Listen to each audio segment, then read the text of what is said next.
Ads లేకుండా latest episodes చూడండి.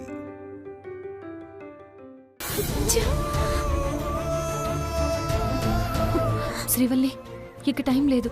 ఏం చేద్దాం? ఇప్పటిదాకా జర డౌట్ ఉండేది. ఇప్పుడు రోహిత్ ని ఇంట్లోనే దాసిండ్రని కన్ఫర్మ్ అయింది.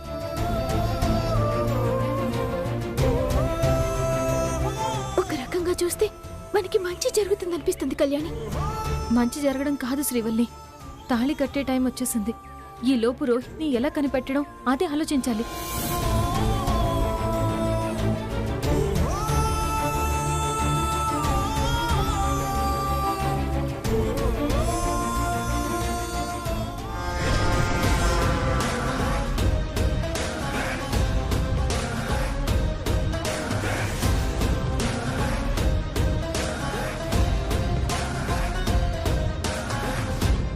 ఏం శ్రీవల్లి, ఏం పాలుపోవడం లేదా?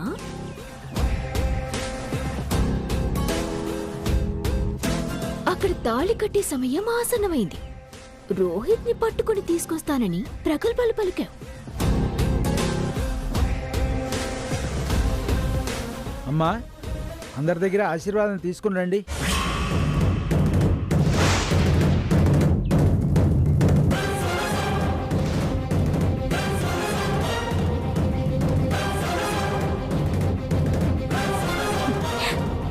చూసావా, తాళిబొట్టుని అందరూ ఆశీర్వదిస్తున్నారు. నీ ఆడపడుచుకి వినయ్కి పెళ్లి జరగాలని నేను ఆశీర్వదిస్తున్నాను. శాన్వికి రోహిత్కి పెళ్లి జరగాలని నేను కూడా కోరుకుంటున్నా. అది జరగాలంటే నీ తాతలొచ్చి నీకు దారి చూపాలి. చెప్పాను కదా, నీ ఇంట్లో ఉన్న రోహిత్ నీ కంటపడాలంటే ఆ ముక్కంటిని జపిస్తూ తపస్సు చేయాలి అని. జ్వాల,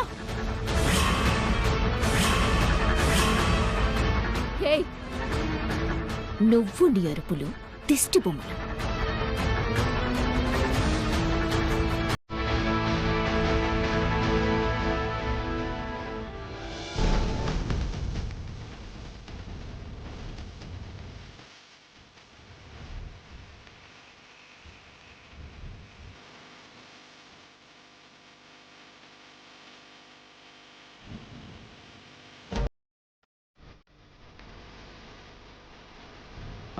వధువు తల్లిదండ్రులు వచ్చి వధూవరులకి పట్టు వస్త్రాలు పెట్టండి. అలాగే పంతులు గారు. భవానీ,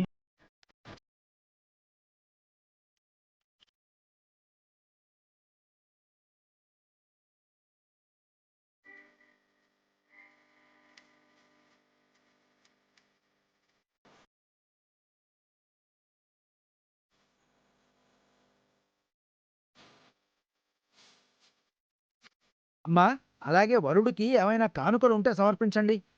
సమ్రాట్, నువ్వు శ్రీవల్లి కలిసి అబ్బాయికి పెట్టాల్సిన కానుకలు కలిసివ్వండి. అమ్మా, శ్రీవల్లి ఏది? ఈయనే ఉండండి. ఓం సర్వమంగళమాంగళ్యే శివే సర్వార్థసాధికే శరణ్యే త్ర్యంబకే గౌరీ నారాయణ నమోస్తుతే.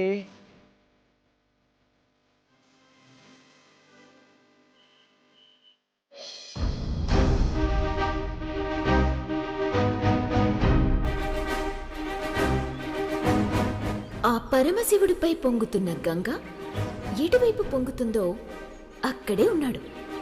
మీ తాతలు దిగొచ్చినా పట్టుకోలేరు. అక్కడొక రాక్షసుణ్ణి కాపలాగా ఉంచాను.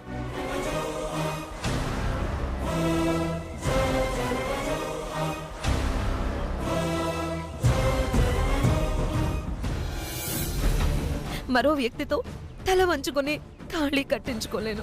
నేను బ్రతికితే నిజంగానే పిచ్చిదాన్ని అయిపోతాను. వదినా, నన్ను వదిలే.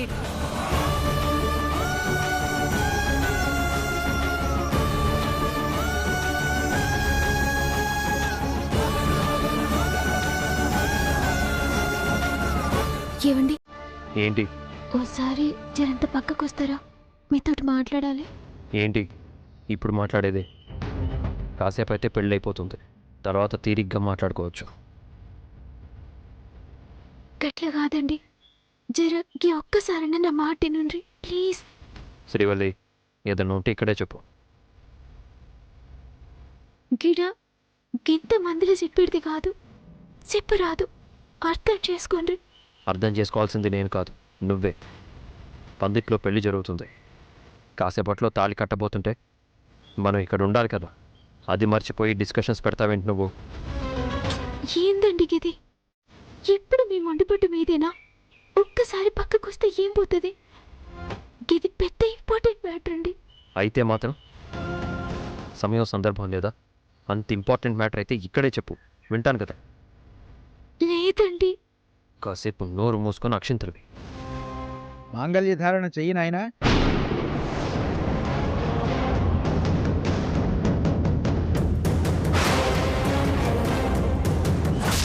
ఏమండి ప్లీజ్ అండి. నోరు మోయి. సామ్రాట్, ఏంటి? ఏం లేదు నాన్న.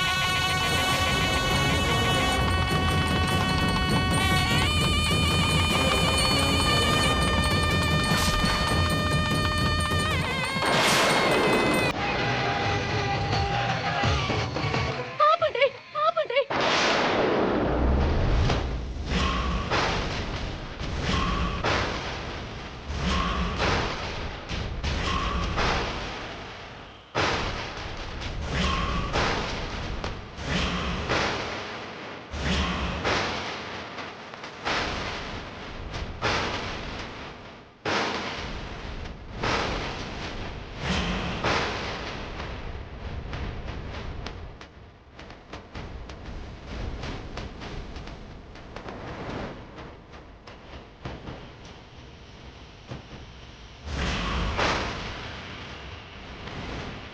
వినయ్ ప్లీజ్ పుస్తకాలు పక్కన పెట్టు.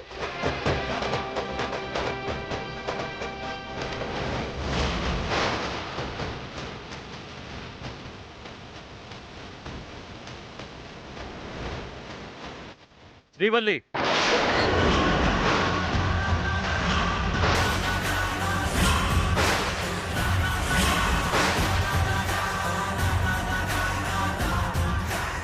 ఏం చేస్తున్నావో తెలుస్తుందా నీకు? నేనంతా ఏర్కొండే చేస్తున్నా. కావాలని ఈ పెళ్లి నాపిన.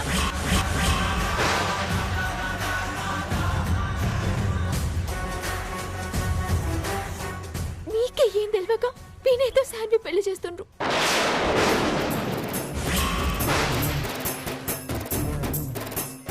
మీరు చేస్తుంది మీ దృష్టిలో తప్పు కాదేమో, కానీ శాన్వికి అన్యాయం అయిపోద్ది.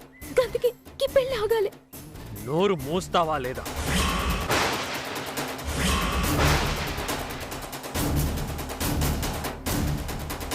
మీకు దండం పెడతానండి.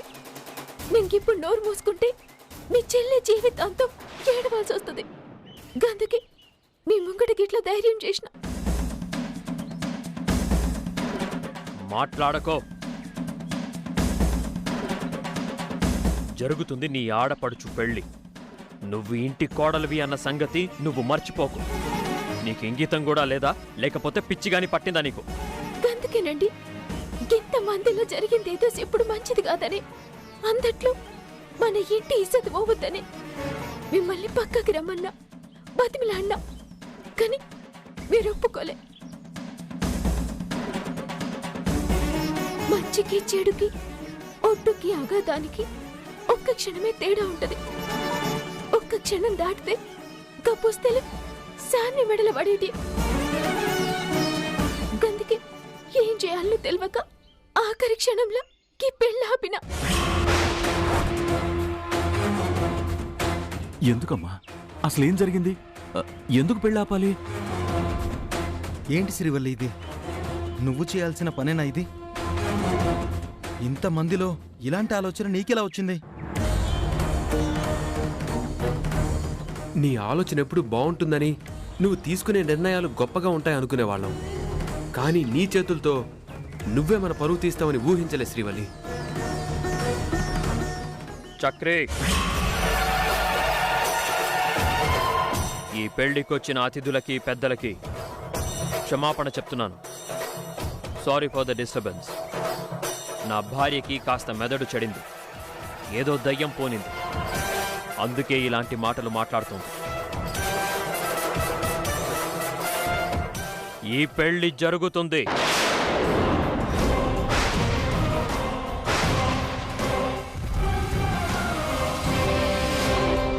అందరూ దయచేసి కూర్చోండి.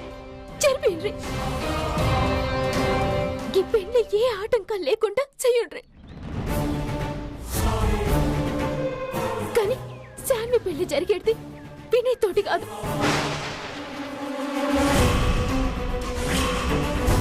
శాన్వి ప్రేమించిన రోహిత్ తోనే జరగాలి.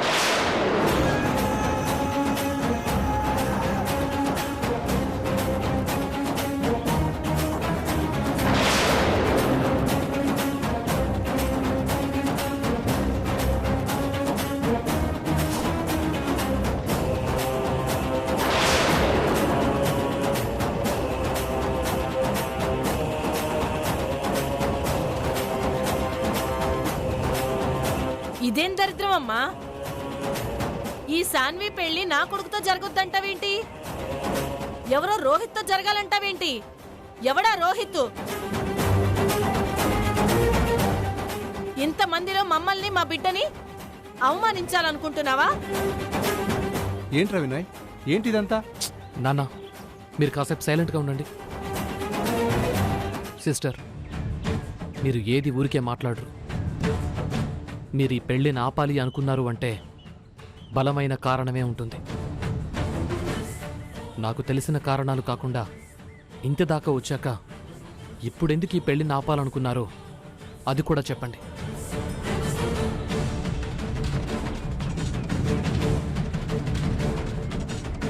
చెప్పేదేమీ లేదు వినయ్. నా చెల్లి గతం గురించి అంతా తెలిసి చేసుకుంటున్నది నువ్వు. నీతో కలిసి బతకాల్సింది నా చెల్లి. నీకు నా చెల్లికి ఏ అభ్యంతరం లేనప్పుడు ఎవరి మాట ఎవరి అభిప్రాయం లెక్క చేయాల్సిన పని లేదు.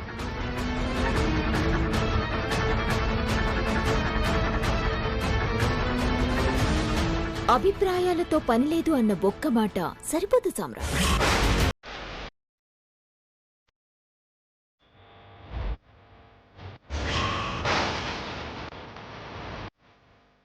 మండపంలో పెళ్లి కొడుకుంటాడు, పక్కన నీ చెల్లి పెళ్లి కూతురే ఉంటుంది. కానీ నువ్వు కట్టుకున్న భార్య మాత్రం ఈ పెళ్లి ఆపాలి, ఎవరో రోహిత్తో పెళ్లి జరగాలి అంటుంది.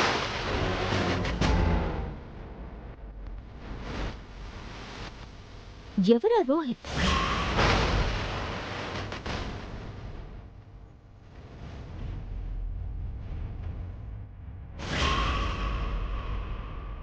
పెళ్లి కూతురు రోహిత్ అనే వ్యక్తిని ప్రేమిస్తే మరి వినయ్తో ఈ పెళ్ళెందుకు జరిపిస్తున్నట్టు? నీ చెల్లి నీ మాటకి కట్టుబడి ఈ పెళ్లి చేసుకుంటోంది. నీ భార్య ఎందుకు ఈ పెళ్లి ఆపుతున్నట్టు? నీ చెల్లి ఎందుకు మౌనంగా ఉంటున్నట్టు?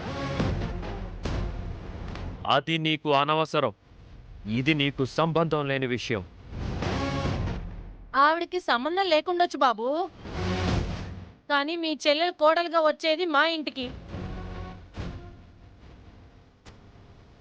మాకు సంబంధం ఉంటుంది. మాకు జవాబు చెప్పి తీరాలి. మా గురించి, మా కుటుంబం గురించి, మా చెల్లి గతం గురించి వినయ్కి చెప్పాను. వినయ్ ఒప్పుకున్నాకే ఈ పెళ్లి చేయడానికి సిద్ధపడ్డాను.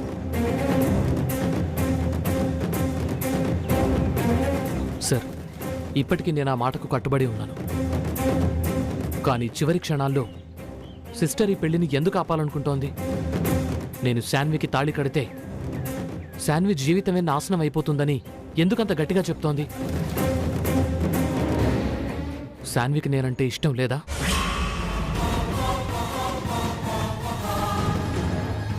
ఈ పెళ్లి జరగటం మీ ఫ్యామిలీకి ఇష్టం లేదా? నా ఫ్యామిలీకి ఇష్టం లేకుండా, నా చెల్లికి ఇష్టం లేకుండా వ్యవహారం ఇంతదాకా వస్తుందా వినయ్? ఆ మాట చెప్పాల్సింది నువ్వు కాదు సమ్రాట్, నీ చెల్లి శాన్వి.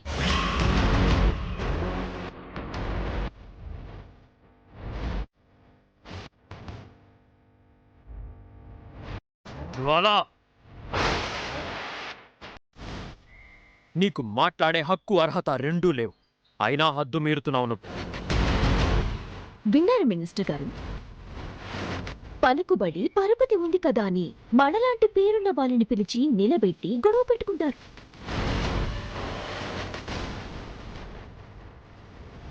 ఇదేం సంస్కారం అని అడిగితే ఇదిగో ఇలా హక్కుల గురించి మాట్లాడతారు. ఇది కరెక్ట్ అంటారా సార్?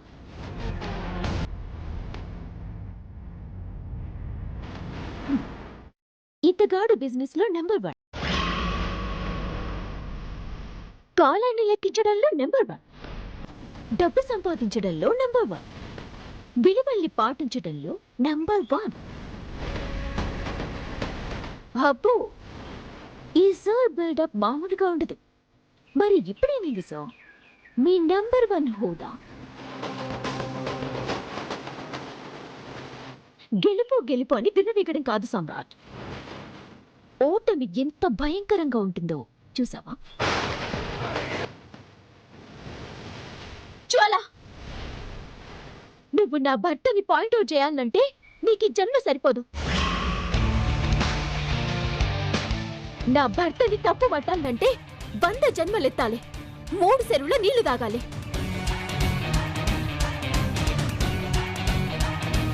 నా భర్త ఊహాశక్తికి భయపడే నువ్వు, నా భర్త విల్ పవర్కి వణికిపోయే నువ్వు, నా భర్త సంస్కారం గురించి మాట్లాడుతున్నావా? విజయం అంటే వ్యాపారం కాదు, కుటుంబం కూడా అని నమ్మి మా కుటుంబం గౌరవాల్ని, మా కుటుంబ మర్యాదని ఉన్నత స్థాయిలో నిలబెట్టిన మనిషి నా భర్త. అంతటి మనిషిని నీ ఏలెత్తి సూపనికి నీ బ్రెయిన్ కున్న పదునెంత, నీ బతుకున్న విలువెంత? మాటలు చెప్పడం కాదు శ్రీవల్లి, విలువలు గౌరవాలు తేలాలంటే నీ ఆడపడుచు నోరు విప్పాలి.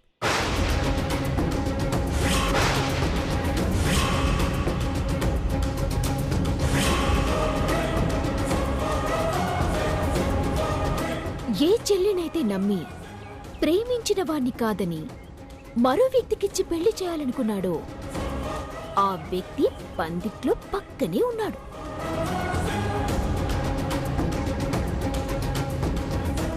నీ ఆడపడుచుని చెప్పమను, నేను ఎవరినీ ప్రేమించలేదు, వినేని ఇష్టపడే పెళ్లి చేసుకుంటున్నాను అని ఒక్క మాట చెప్తే నీ భర్త నమ్మకం, గౌరవం అన్ని నిలబడతాయి కదా. అప్పుడు ఈ జంట మీద 4 అక్షింతలు వేసి వెళ్ళిపోతాం కదా. సామ్రాట్ గారు చెప్పించండి, గట్లెందుకు చెప్తేది నా ఆడపడుచు? మరొకరిని ప్రేమించింది నిజం, తన అన్న మాటకి తలదించుకొని ఈ పెళ్లి కొప్పుకున్నది నిజం. అయితే ఇంకేంటమ్మా సమస్య? ఈ అమ్మాయి చెప్తే సరిపోతుంది కదా, తనకిష్టం లేకుండా పెళ్లి జరుగుతుంది, నేను మరో వ్యక్తిని ప్రేమించానని చెప్పమను.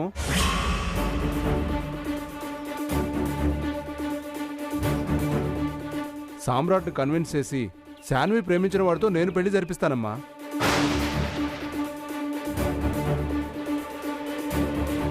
చెప్పు శాన్వి. శాన్వి, అడుగుతున్నారుగా చెప్పు.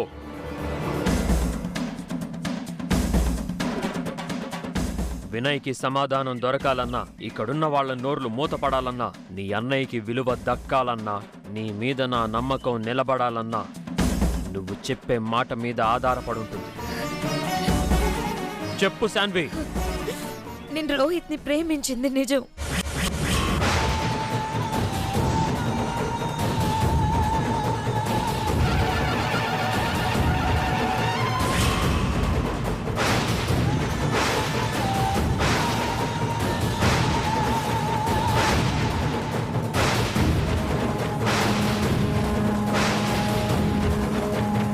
రోహిత్ని పెళ్లి చేసుకోవాలనుకుంది నిజం.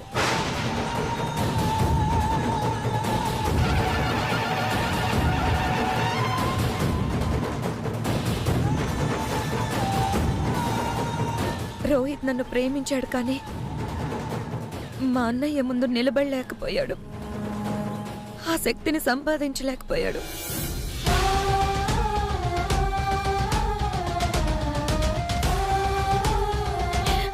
రోహిత్ కది నచ్చక దూరం అయ్యాడు.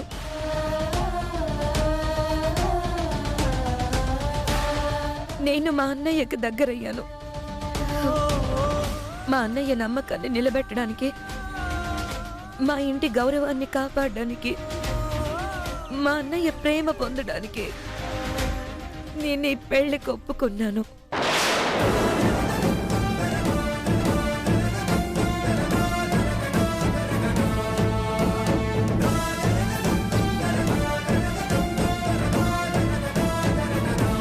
అంతేకాని వినయ్ అంటే ఇష్టం కాదంటావు, అంతే కదమ్మా?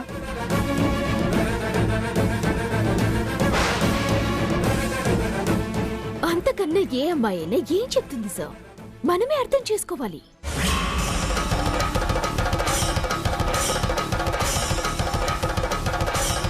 ఏమండి, మీరు కోపం తెచ్చుకోకండి. ఇక్కడ ఎవ్వరి అభిప్రాయంతో పనిలే, ఎవ్వరి మాటలు అవసరంలే. మీరే ఆలోచించండి. శాన్వి భవిష్యత్తు కొరకు మీరు నిర్ణయం తీసుకోండి. మీరు అనుకుంటే శాన్వి పెళ్లి రోహిత్తో జరుగుద్ది. అది జరగదు.